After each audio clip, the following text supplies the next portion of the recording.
Hello and thank you for joining in on today's training. Heart & Solutions is a proud provider of CE eligible trainings for our counseling community. This training may be eligible for continuing education credit hours through either the National Board for Certified Counselors, provider number 7376, or the Association of Play Therapy, provider number 21-645. To obtain CE hours for today's training, be sure to follow the steps in the description below to find and take your quiz. So we'll just go ahead and get started. So tonight we're going to be talking about transgender youth, and we're going to talk about some current terms and approaches with you guys. Mary Kate and myself are the presenters tonight. My name's Emma Morgan, and then Mary Kate Wisniewski. We're both therapists with Heart & Solutions. Tonight, we are just hoping for learning objectives that, number one, you guys are going to gain an understanding of current terms and statistics related to transgender youth, and gain an understanding of the mental health diagnoses you may hear about and treatment approaches. Just an outline for tonight, we are going to have a really short case study example of a youth who is going through the transitioning process. We'll talk about some terminology, pronouns, stats and prevalence, recognizing signs of gender dysphoria, mental health diagnoses, therapy modalities, and then we'll have some time for questions and discussions.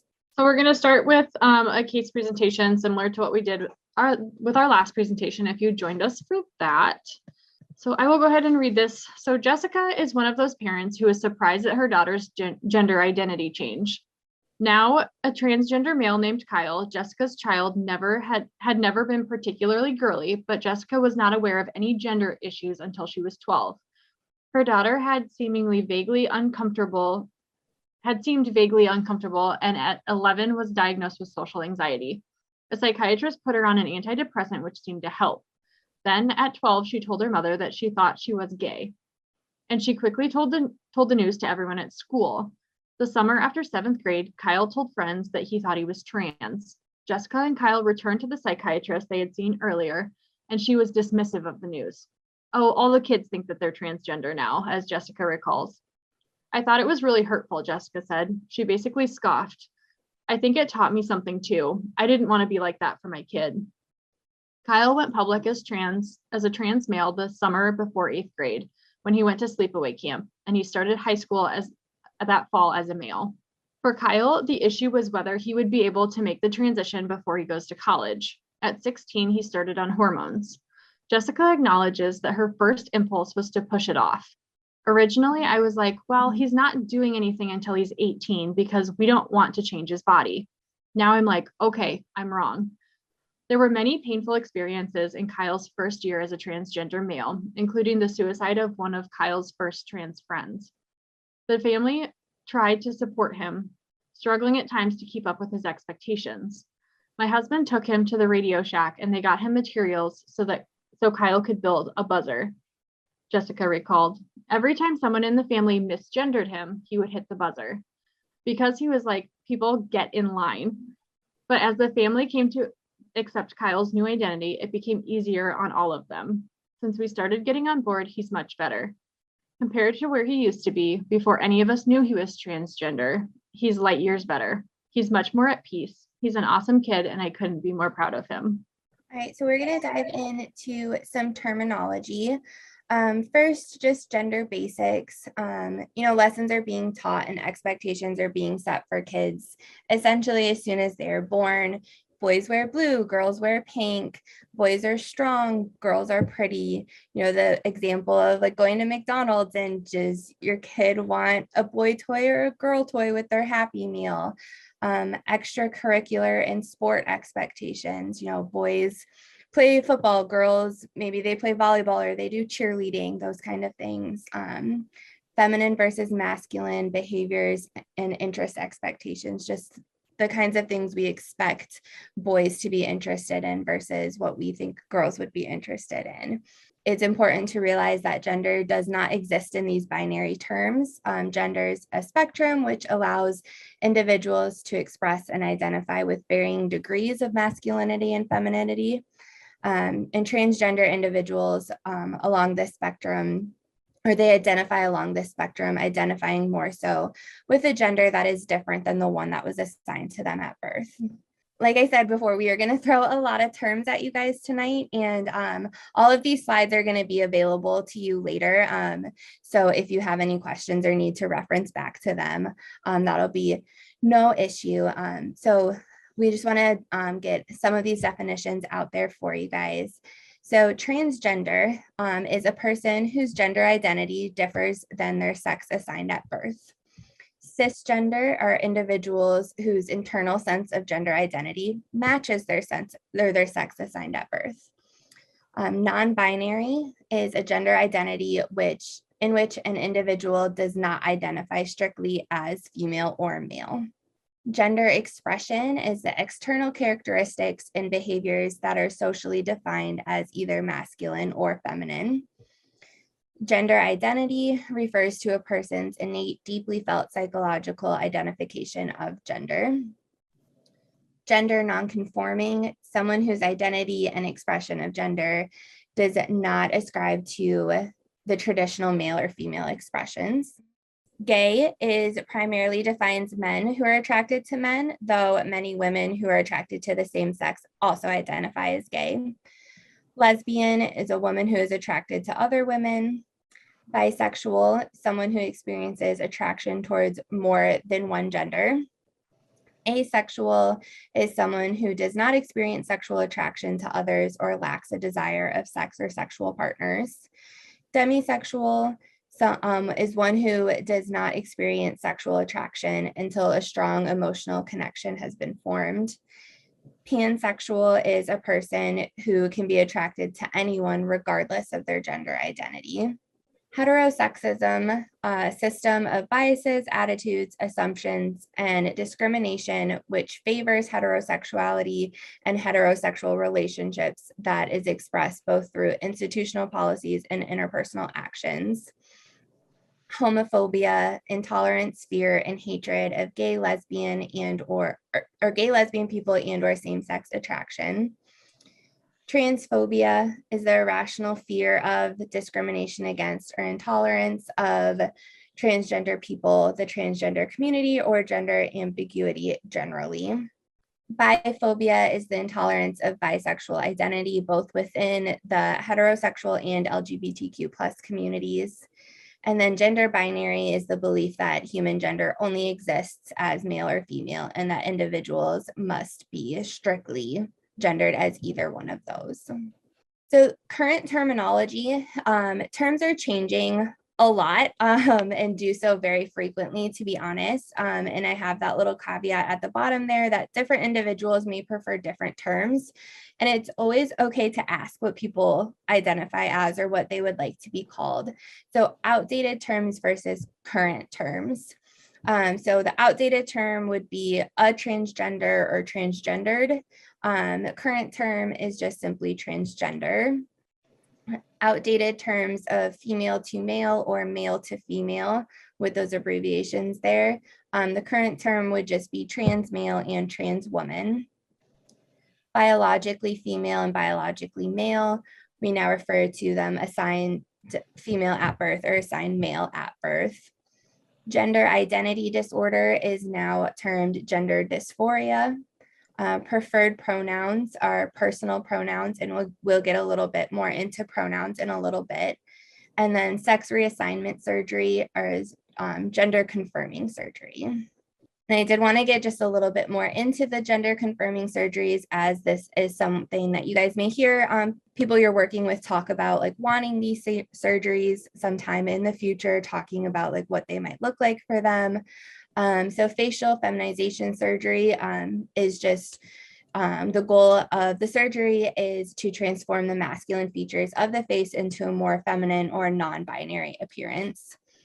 Trans feminine top surgery, enhance the size and shape of the breast to create a more feminine appearance to the chest.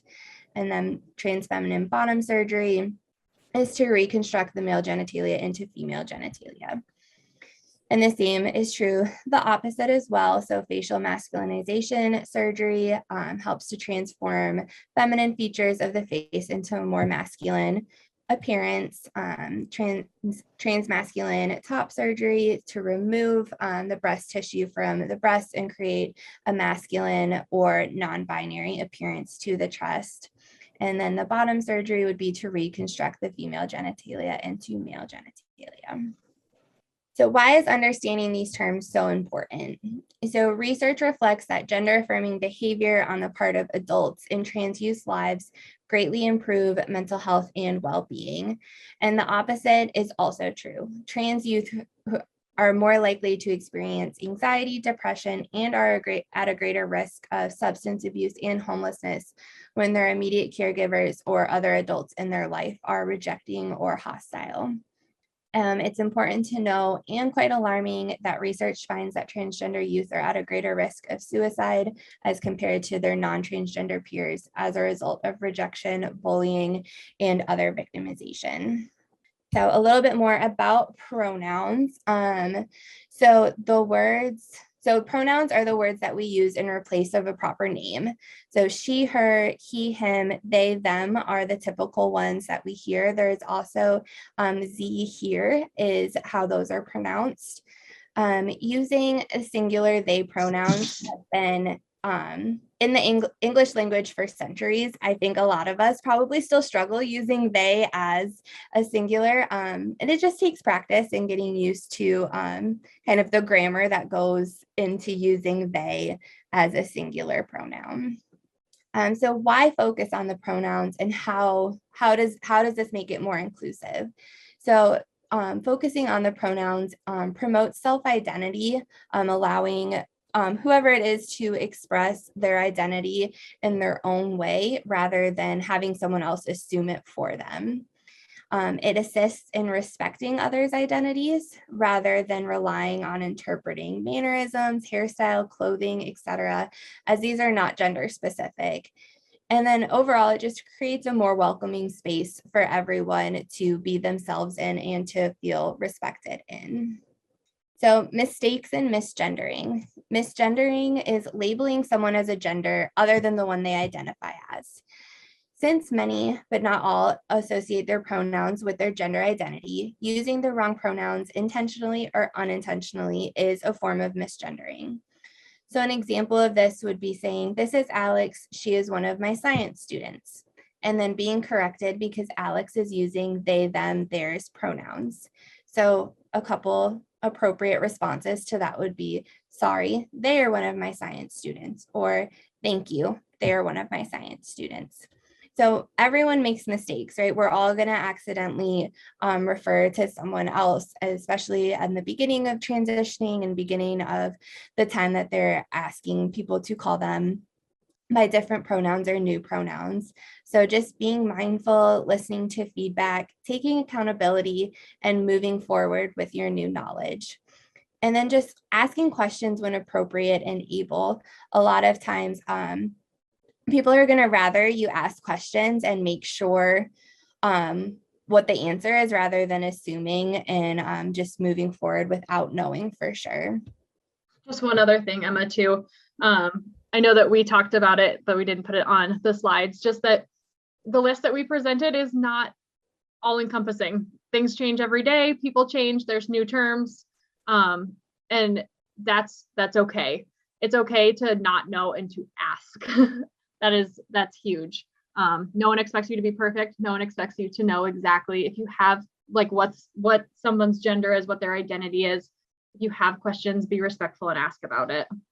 So some statistics: over 1.3 million high school students identify as transgender, which is about 2%. So research shows that trans youth with supportive families experience 52% decrease in recent suicidal thoughts and experience a decrease of 46% in suicide attempts. Only 27% of trans youth say that their families are supportive, though, and only 43% say that they have an adult in their family that they could turn to if they felt sad or worried. So many trans youth experience discrimination in their schools and communities. This is alarming. Only 9% say that their communities are very accepting, and only 8% say that their places of worship are very accepting. 80% of transgender students said that they'd avoid bathrooms because they felt unsafe or uncomfortable. 64% of transgender students avoided gym class for those same reasons. 59% of transgender students have been required to use a bathroom that did not match the gender that they live their everyday life in. And 12% of trans youth studied that their school, district, or officials have policies that support trans students. I think we can all appreciate those statistics. I know that even when they do happen, especially in Iowa, there's usually news stories about them, which I think compounds the trauma for some of these kiddos. So suicide statistics. In the US, suicide is the #1 cause of death among gay and lesbian youth, compared to the 3rd cause of death for teens in the general population. Gay and lesbian individuals are 2 to 6 times more likely to commit suicide than heterosexuals. LGBTQ youth rejected by their family are 8 times more likely to attempt suicide. And transgender youth and adults are at even higher risk, with 45% of them having attempted suicide. Drug and alcohol abuse. So LGBTQ students were up to 3.4 times more likely than other students to report using several illegal drugs. 20 to 30% of LGBTQ people abuse substances, compared to about 9% of the general population. 25% of LGBTQ people abuse alcohol, compared to 5 to 10% of the general population. And LGBTQ people smoke tobacco up to 200% more than their heterosexual and non-gendered peers. These are also very disturbing. So compared to heterosexual students, LGBTQ high school students are more likely to report being forced into having sex, experience sexual dating violence, and experiencing physical dating violence. They're also 2 to 3 times more likely to be bullied, both at school and online, than their non-LGBTQ plus peers. More than 10% reported having missed school because of safety concerns. So recognizing the signs of gender dysphoria in children. So one of the big signs is consistent statements that they are the opposite gender. And obviously we all know that it's not unusual for kiddos to play or pretend that they are the opposite gender. Trying on boys or girls clothes. I know Emma and I see that a lot, even in the office. Kiddos are drawn to, boys are drawn to dress up in princess costumes, and that's okay. That's not what we're talking about. We're more so talking about younger children who regularly insist that they're the opposite gender, or even have like a very strong negative reaction to being labeled one gender or the other. A wish to get rid of their genitals. So most younger boys tend to be fascinated by their genitals. There's a stage in development. This is totally developmentally normal. But a young boy who consistently wishes to be rid of his penis, or a young girl who wants to trade her penis or her vagina for a penis, might be experiencing some gender dysphoria. And then feelings of disgust and embarrassment towards their body. Again, something normal. A lot of us don't like one part or another, but this disgust is more like being absolutely revolted by their physical body. Some kids will avoid wanting to look at themselves in the mirror. There's a lot of usually wanting to avoid gym class, wanting to avoid situations where they're swimming, wanting to avoid even like trying on clothes in stores makes them very uncomfortable. And then rejecting typically gendered behavior. So it's very common, obviously, for kids to want to play with toys that are made for the other gender. The fascination, obviously, with clothes and activities does not mean that your kid has gender dysphoria. But if it's more of a consistent length of time that children are doing this, and again, if they're maybe more angry about the fact that, oh, like maybe you should play with a girl's toy, and they become very angry about those situations in which they're maybe feeling coerced to be one way or the other, might be a sign that we're dealing with some gender dysphoria. And rejecting or expressing trauma about the bodily changes that happen during puberty. This tends to be a big one, especially in therapy. Kids end up coming to therapy because puberty is very uncomfortable to begin with. It's even more uncomfortable when you don't like the parts that you were given, and now things are happening and it's incredibly uncomfortable. A lot of times these kids end up coming in with again, the revulsion, the being horrified at their own body, almost to the point of being traumatized. So it's more of just it's over and above the general discomfort of puberty, because that's normal. It's way, the reaction is heightened, I should say. So is it just a phase? Gender dysphoria isn't something that comes and goes. It's something that symptoms have to be present for at least 6 months in order to qualify for the diagnosis of gender dysphoria. And it's important to note that not all children who experience gender dysphoria grow up to be transgender adults. It is important to recognize and respond to the symptoms of gender dysphoria no matter the age. In a recent study, 94% of trans youth ages 3 to 12 who socially transitioned still identified as transgender 5 years later. Okay, so we are going to get a little bit into the mental health diagnoses that you guys might hear about if you are working with transgender youth. So this is actually pulled directly from the DSM-5. I wanted to be able to walk through this with you guys just so you can understand that gender dysphoria and the diagnosis in either adolescents and adults or children is not something that's taken lightly. They have to, it's more than like what Mary Kate was just saying, feeling uncomfortable. It's much more than that, and it has to be persistent, and it's not fleeting. It has to stay and have those continued feelings. So a marked incongruence between one's experienced or expressed gender and assigned gender of at least 6 months duration and is manifested by at least 2 of the following. So not feeling comfortable with the sex characteristics of their gender assigned at birth, a strong desire to rid of one's primary and or secondary sex characteristics because of a marked incongruence with one's expressed gender, a strong desire for the primary and or secondary sex characteristics of the other gender, the strong desire to be of the other gender or some alternative gender different from one's assigned at birth gender, a strong desire to be treated as the other gender, and a strong conviction that one has the typical feelings and reactions of the other gender. And it's also important to note that this condition has to be associated with clinically significant distress or impairment in social, occupational, or other areas of functioning. Similarly for children, then it has to be at least 6 of the following. So again, that strong desire for the other gender. In boys who are assigned the gender, a strong preference for cross-dressing or simulating female attire. In girls, a strong desire for wearing only typical masculine clothing and a strong resistance to wearing the typical female clothing.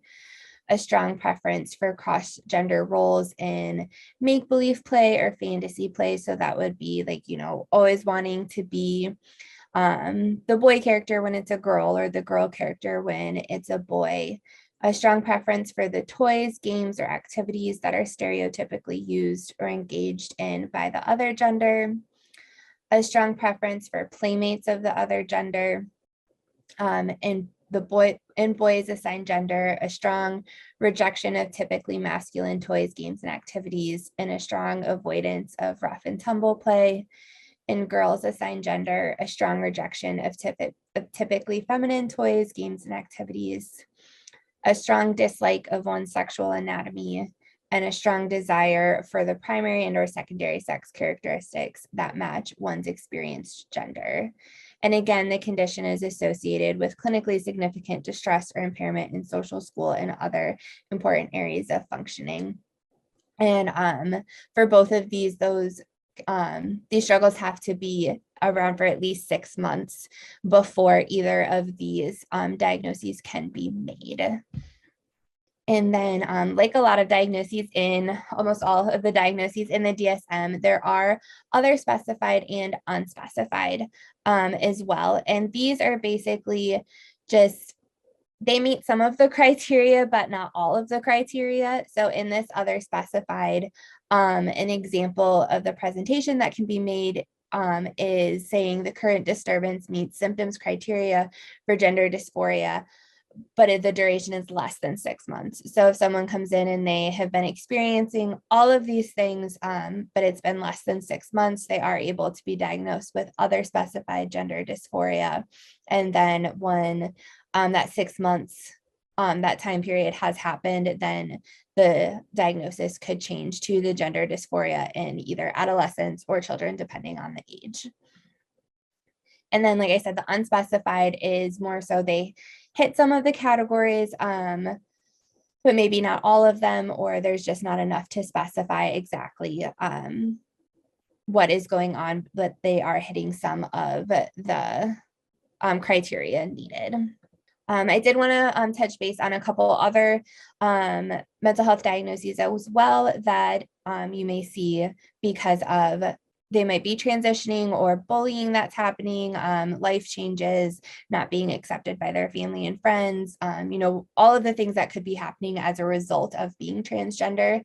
So anxiety is a big one. Anxiety symptoms include trouble sleeping, complaining about stomach aches, avoiding certain situations, being clingy to specific people, trouble concentrating, very fidgety, tantrums or other behavioral concerns, being self-conscious. There are several types of anxiety: generalized anxiety, separation anxiety, social anxiety, selective mutism, panic disorder, and specific phobia. Looking back at Kyle's story that Mary Kate read earlier, they were diagnosed with social anxiety at first because of the way that they presented themselves. So these are some things that sometimes before maybe adults in the youth's lives understand fully what is going on, these are diagnoses that may potentially be made as well. Depression as well.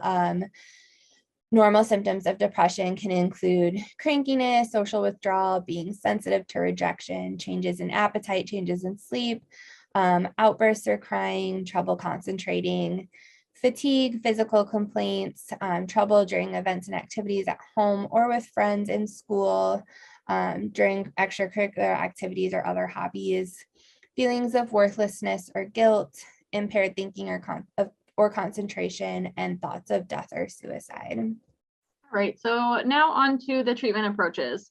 And I just want to preface this with saying we are not trying to treat or cure the gender dysphoria. We're more so trying to help our clients cope and process and identify some of those emotions that come with the diagnosis of gender dysphoria. These first couple slides, like Mary Kate said, we are not trying to fix or cure it. So the treatment aims to improve the psychological well-being, quality of life, and self-fulfillment. Behavioral therapy isn't intended to alter your gender identity. Instead, therapy is meant to help you explore gender concerns and find ways to lessen gender dysphoria and those triggers of that. So therapies might include individual, couples, or families, whatever is appropriate for the individual. And the purpose is to help with exploring and integrating your gender identity, accepting yourself, address the mental and emotional impacts of the stress that result from experiencing prejudice and discrimination because of the gender identity. Building a support network, developing a plan to address social and legal issues related to transitions, and coming out to loved ones, friends, colleagues, or other close contacts. Becoming comfortable expressing your gender identity, just because it's something that a lot of youth and even adults have likely wanted for a while, and to be able to express that and be comfortable with it, that transition can be very, very difficult. So becoming comfortable expressing it is huge. Exploring healthy sexuality in the context of gender transition, make decisions about medical treatments, what surgeries they want to happen when to start taking hormones, that kind of stuff. Increase overall well-being and quality of life. And therapy can be helpful at any stage in life or in the transition time. So a behavioral health evaluation may not be required before receiving hormonal and surgical treatment of gender dysphoria, but it can play an important role when making decisions about treatment options.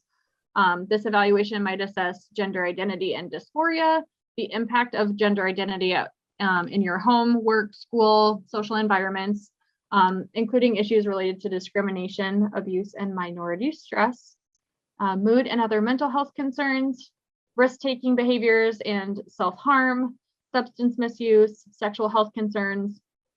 Definitely looks at the social support from family, friends, and peers, as it's a protective factor against developing depression, suicidal thoughts, suicide attempts, anxiety, or high-risk behaviors. And then goals, risks, and expectations of treatment and the trajectory of care. I don't know of all of the places that do hormonal therapy in Iowa, Emma, but I know that the University of Iowa is a big one, especially with kids. Therapy and behavioral health evaluation is definitely required. We also have found that these behavioral health evaluations can also help kids with figuring out how to deal with coming out to families and coming out to friends and things of that nature. So cognitive behavioral therapy, or CBT, is a common type of talk therapy that assists clients in identifying and understanding and reframing negative, distorted, or unhelpful thoughts and behavior patterns. Cognitive behavioral therapy is used to treat a wide range of issues. I know we talked about it a lot at our last training as well. It's often the preferred type of psychotherapy because it can quickly help you identify and cope with specific challenges. So in CBT, the steps we take, we identify the troubling situations or conditions in your life, help you become aware of your thoughts, emotions, and beliefs about the problem, identify negative or inaccurate thinking, and then learning how to reshape those negative thoughts.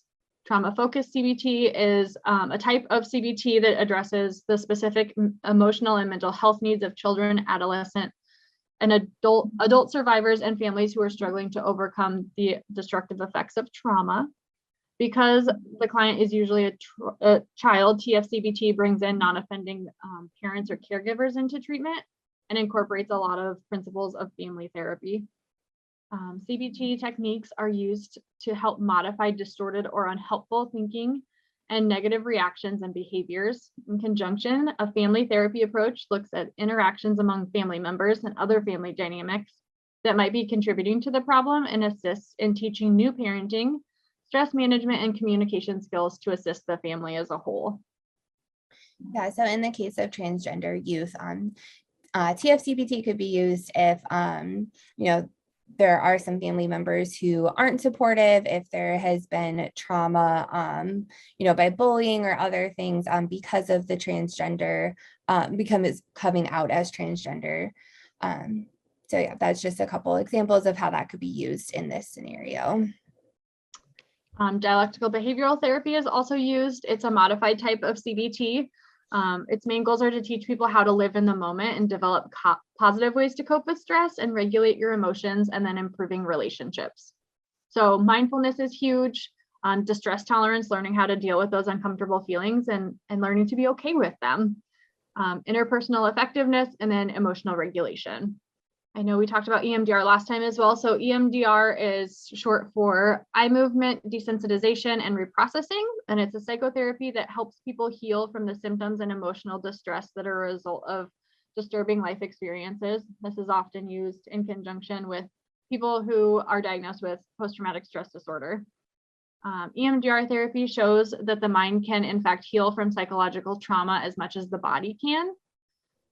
So phase 1 is history taking. Phase 2, preparing the client, making sure that they have the proper supports in place. Phase 3, assessing the target memory. So what is that traumatic event that we're specifically trying to reprocess? Processing the memory to an adaptive resolution. And then phase 8, the final phase, is evaluating the treatment results. And then just the last thing that we wanted to leave you guys with was simple ways to show support. Always use the name and pronouns that align with the child's gender identity. Be the child's advocate. Call out transphobia when you see it and ask others to respect the child's identity. Educate yourself about the concerns facing transgender youth and adults. Learn what schools can and should do to support and affirm the child and any other agencies involved in the child's life. Encourage the child to stand up for themselves when it's safe to do so, and to set boundaries when necessary.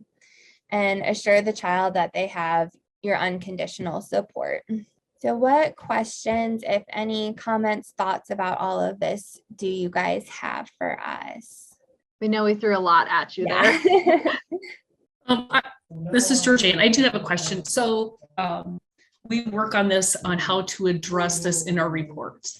So like today we had a foster care review board, and the child identifies as Alex, as a he. And so when writing the report, I can put he, but if you don't know, and just because sometimes they don't report what their pronouns are, what's the best way to do that? Just go by the name that they call themselves? Yeah, that's like Lisa reported, or Alex reported, and then just that put he or she or they. Yeah, I know it's probably past the point where you're able to ask them about it. I typically, if someone informs me that they choose to go by a different name and it's, so different, I know that it's not just like a nickname for their name. I typically ask like, okay, I have no problem calling you this. Is there anything that I should know about like your personal pronouns, anything different you want me to do that way? Otherwise, what you said about always using their name, like that's okay too. Also, when in doubt, I personally think saying they is acceptable. That's something though that you could ask that person that they would prefer themselves. I mean, my concern is if a youth shows up to a meeting, to call them out on that and say, hey, what are your pronouns? So it's like, all right, so if they're like unclear, then you've just embarrassed them, or, so I'm like, okay, so just go by their name or they. Okay. I just want to make sure, because it's such a touchy subject right now. So yeah, it can be, but as long as we've found that as long as you are, coming at it with respect and kindness, that people will react with respect and kindness back. I know I had issues earlier this year with a client who also just gave me their name. Unfortunately, it was telehealth, and telehealth wasn't working on their end. So it was over the phone and writing. I didn't feel like we were in a place yet that we could ask about pronouns. And so I ended up writing the entire note with just their preferred name because I didn't know what they preferred at that point. But I know I talked to you, Emma, about this as well as my supervisor, but just how do we most respectfully write the note so that if they ever decide to ask for it down the line, that I wasn't being offensive? I have a question. This is Cindy. Sorry about the rosy glow. I'm in a room with awful lighting. I work in an elementary school, and I just wondered, and have encountered kids over the years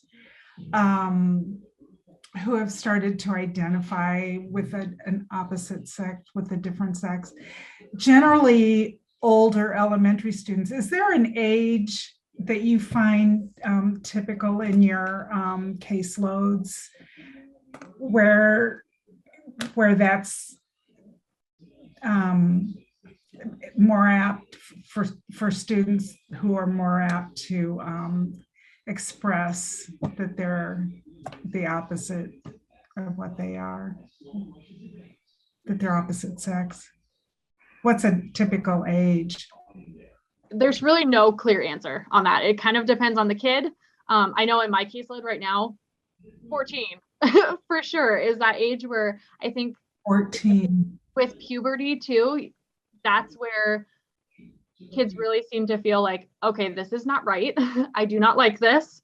And that this is more than just like, I'm uncomfortable with what's happening to my body. This is just not who I am. And thankfully, for whatever reason, 14 seems to be the age where they're like, hey, I can advocate for myself, and I can feel comfortable talking to my parents about the fact that I'm not feeling comfortable.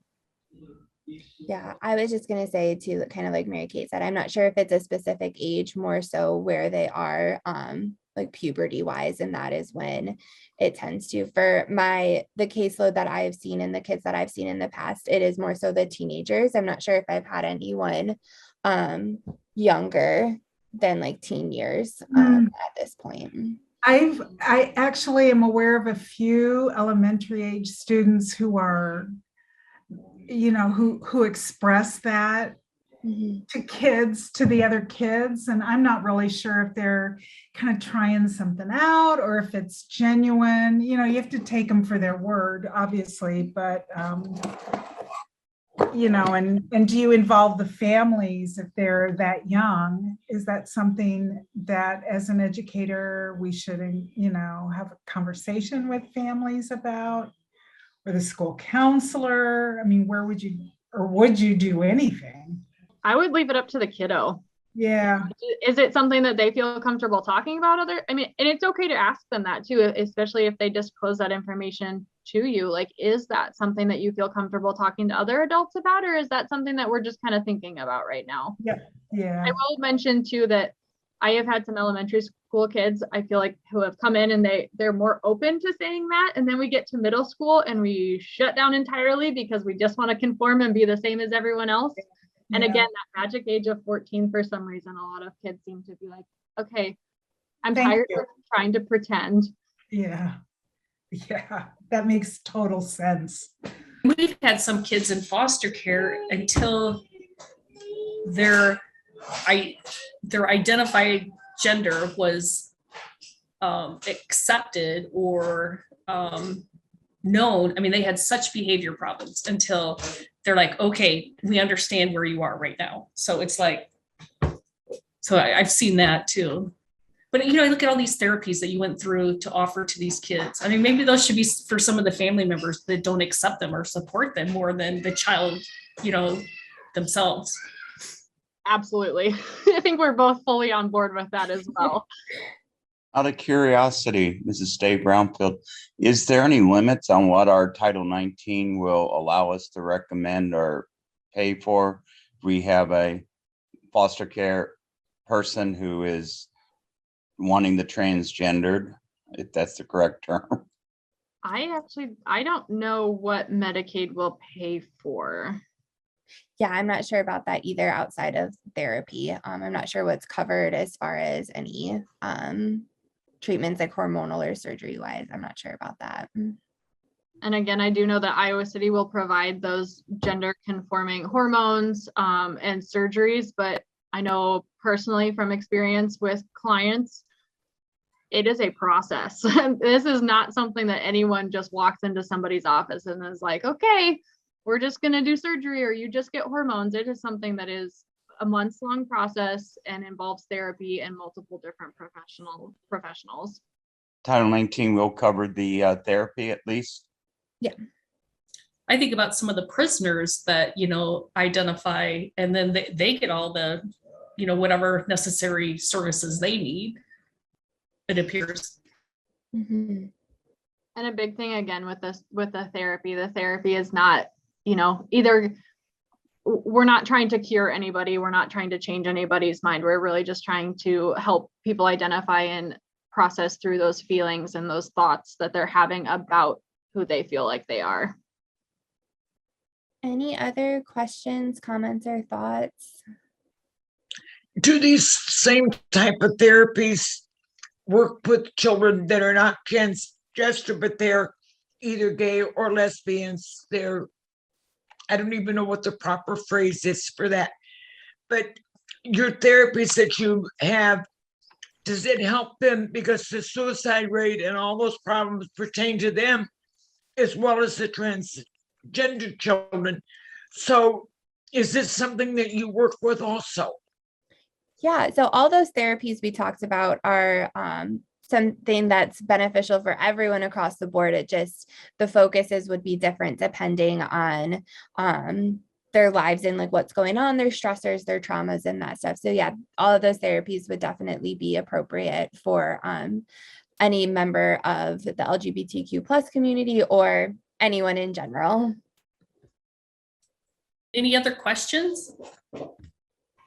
We definitely have a good resource that we've tapped in here with Mary Kate and Emma, helping us to learn more about what we do and how to respond better and the correct terms. And so I thank you both for helping us with that. Yeah. Let us have to come up with our next topic.